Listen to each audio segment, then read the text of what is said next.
Assalamualaikum warahmatullahi wabarakatuh. Perkenalkan, saya Nabila Khalida dengan NIM 25041070303. Yang terhormat Bapak Irfandi MPD selaku dosen pengampu mata kuliah tafsir. Jadi teman-teman, pada kesempatan kali ini aku akan membahas tentang asbabun nuzul dan tafsir surah Al-Qalam ayat 1-4 serta kaitannya dengan konsep dakwah bil qalam, yaitu dakwah melalui tulisan. Asbabun nuzul surah Al-Qalam ayat 1-4 berkaitan dengan tuduhan kaum Quraisy kepada Nabi Muhammad yang menyebut beliau sebagai orang gila. Tuduhan ini muncul karena mereka menolak ajaran tauhid yang dibawa Nabi dan merasa terganggu dengan perubahan sosial serta keagamaan yang beliau dakwahkan. Dalam konteks ini, ayat-ayat awal surah Al-Qalam turun sebagai pembelaan langsung dari Allah terhadap Nabi Muhammad SAW. Pada masa awal dakwah di Mekah, penolakan terhadap Nabi sangat keras. Para pemuka Quraisy seperti Abu Jahal dan tokoh lainnya berusaha menjatuhkan kredibilitas Nabi dengan berbagai cara, termasuk menyebarkan tuduhan bahwa beliau tidak waras. Tuduhan tersebut dimaksudkan untuk mempengaruhi masyarakat agar tidak mengikuti ajaran Islam yang dibawa oleh Nabi. Ayat pertama yang dimulai dengan huruf nun dan sumpah demi pena menunjukkan pentingnya ilmu dan tulisan. Dalam konteks asbabun nuzul, hal ini juga menjadi bantahan terhadap tuduhan kaum Quraisy, karena seseorang yang membawa wahyu penuh hikmah dan ilmu tidak mungkin dianggap gila. Allah menegaskan bahwa Nabi berada dalam kebenaran yang tinggi. Selanjutnya, ayat kedua secara tegas menyatakan bahwa Nabi Muhammad SAW tidaklah gila. Ini merupakan bentuk penegasan ilahi untuk menolak tuduhan kaum Quraisy sekaligus memberikan ketenangan hati kepada Nabi. Ayat ini juga memperlihatkan bahwa tuduhan manusia tidak dapat mengubah kebenaran yang telah ditetapkan oleh Allah. Ayat ketiga dan keempat turun untuk menguatkan posisi Nabi dengan menyebutkan bahwa beliau memiliki pahala yang besar dan akhlak yang agung. Ini menunjukkan bahwa tuduhan kaum Quraisy sangat bertolak belakang dengan realitas pribadi Nabi. Dengan demikian, asbabun nuzul ayat ini menegaskan bahwa Allah sendiri yang membela dan memuliakan Rasul-Nya di tengah tekanan dan hinaan. Suatu hari, sebelum ada langit dan bumi, sebelum ada manusia, Allah menciptakan sesuatu yang pertama. Bukan bintang, bukan malaikat, tapi pena, qalam, sebuah pena dari cahaya. Lalu Allah berkata padanya, "Uktub," tulislah. Dan sejak itu, qalam pun menulis. Menulis tentang segala sesuatu yang akan terjadi sampai hari kiamat. Inilah sabda Rasulullah SAW. "Inna awwala ma khalaqallahu al-qalam, faqala lahu, uktub, fajara fi tilka as-sa'ati bima huwa kainun ila yaumil qiyamah." Sesungguhnya hal pertama yang Allah ciptakan adalah pena. Lalu dia berfirman kepadanya, "Tulislah." Maka mengalirlah pena menulis. Pada saat itu, apa yang akan terjadi hingga hari kiamat. Hadis riwayat Abu Dawud, Tirmidzi, disebut dalam Dada'i Zuhur. Segalanya, tentang kita, tentang rezeki, tentang ujian hidup, sudah tertulis. Maka jika hari ini kamu sedang lelah, sedang bingung arah, ingatlah, takdir bukan dimulai saat kamu lahir, tapi sejak qalam diberi perintah. Qalam tak pernah salah menulis, dan Allah tak pernah salah menakdirkan.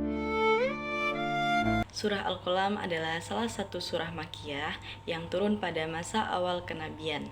Ayat ini sangat penting karena berkaitan langsung dengan pembelaan Allah terhadap Nabi Muhammad SAW, serta menegaskan tentang pentingnya ilmu dan tulisan.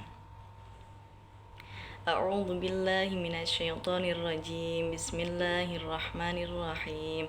Nun wal qalami wa ma yasturun. Ma anta bi ni'mati rabbika bimajnun. Wa inna laka la ajran ghaira mamnun. Wa innaka la'ala khuluqin 'adzim.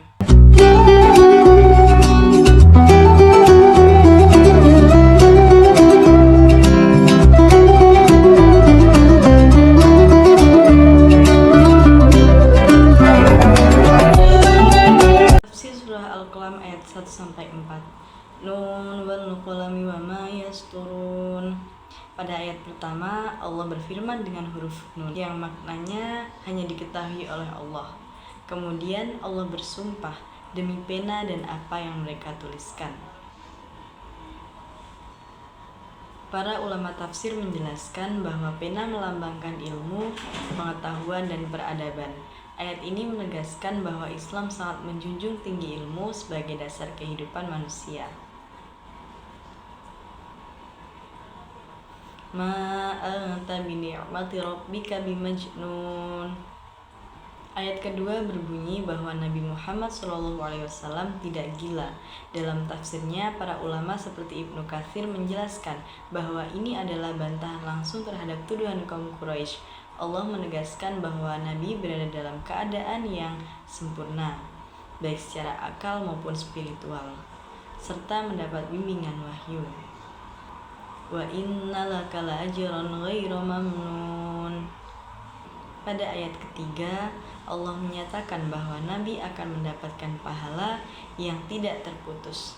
Tafsir ayat ini menjelaskan bahwa segala kesabaran Nabi dalam menghadapi hinaan dan penolakan akan dibalas dengan pahala besar. Ini juga menjadi penghibur bagi Nabi agar tetap teguh dalam menjalankan dakwah. Wa innaka la'ala khuluqin 'adzim. Ayat keempat menyebutkan bahwa Nabi Muhammad SAW memiliki akhlak yang agung. Para ulama menafsirkan bahwa akhlak Nabi adalah cerminan dari Al-Quran itu sendiri. Sebagaimana disebutkan dalam hadis, artinya seluruh perilaku Nabi mencerminkan ajaran Islam yang sempurna, mulai dari kejujuran, kesabaran, hingga kasih sayang. Secara keseluruhan, tafsir surah Al-Qalam ayat 1-4 menegaskan 3 hal utama: pentingnya ilmu, pembelaan Allah terhadap Rasulnya, dan kemuliaan akhlak Nabi Muhammad SAW. Ayat-ayat ini tidak hanya menjadi jawaban atas tuduhan kaum Quraisy, tetapi juga menjadi pelajaran bagi umat Islam untuk menjunjung ilmu, menjaga akhlak, dan tetap teguh dalam kebenaran meskipun menghadapi berbagai tantangan.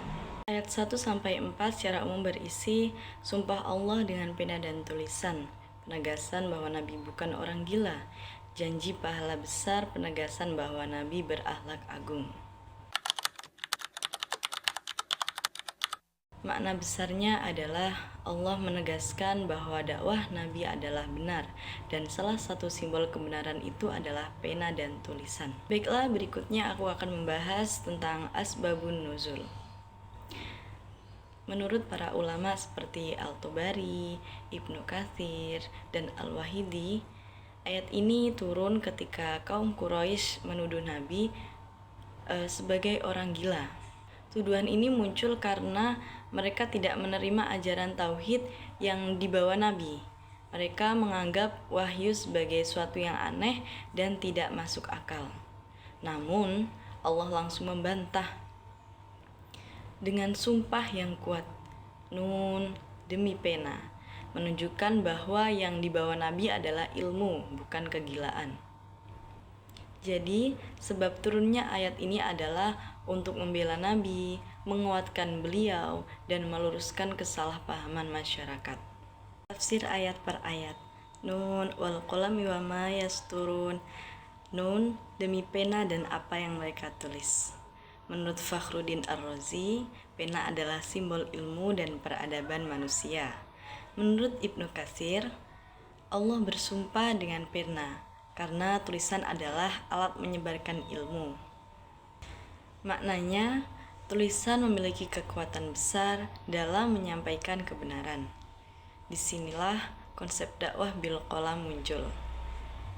Menyampaikan dakwah melalui tulisan bisa berupa buku, artikel, caption, bahkan postingan media sosial. Ayat yang kedua, Ma anta bini'mati rabbika bimajnun. Engkau bukan orang gila. Menurut Al-Qurtubi, ini adalah bantahan tegas terhadap hinaan kaum Quraisy. Maknanya, seorang pendakwah akan selalu diuji, bahkan Nabi pun dihina. Dalam dakwah bil qalam, kita mungkin dikritik atau disalahpahami, tetapi harus tetap tenang dan istiqomah. Ayat ketiga, wa inna laka la ajran ghaira mamnun, engkau mendapat pahala besar. Menurut Ibnu Katsir, pahala ini mencakup seluruh usaha dakwah Nabi Muhammad SAW. Maknanya, setiap usaha menyampaikan kebaikan pasti ada balasan. Dalam dakwah bil qalam, tulisan yang bermanfaat akan menjadi amal jariah. Walaupun penulisnya sudah tidak ada, pahalanya akan tetap mengalir. Ayat keempat, wa innaka la'ala khuluqin 'azim, engkau berbudi pekerti yang agung. Menurut Aisyah binti Abu Bakar, akhlak Nabi adalah Al-Quran. Maknanya, dakwah tidak hanya isi, tetapi juga cara penyampaiannya. Dalam dakwah bil qalam, tulisan harus sopan, tidak menyakiti, mengandung hikmah.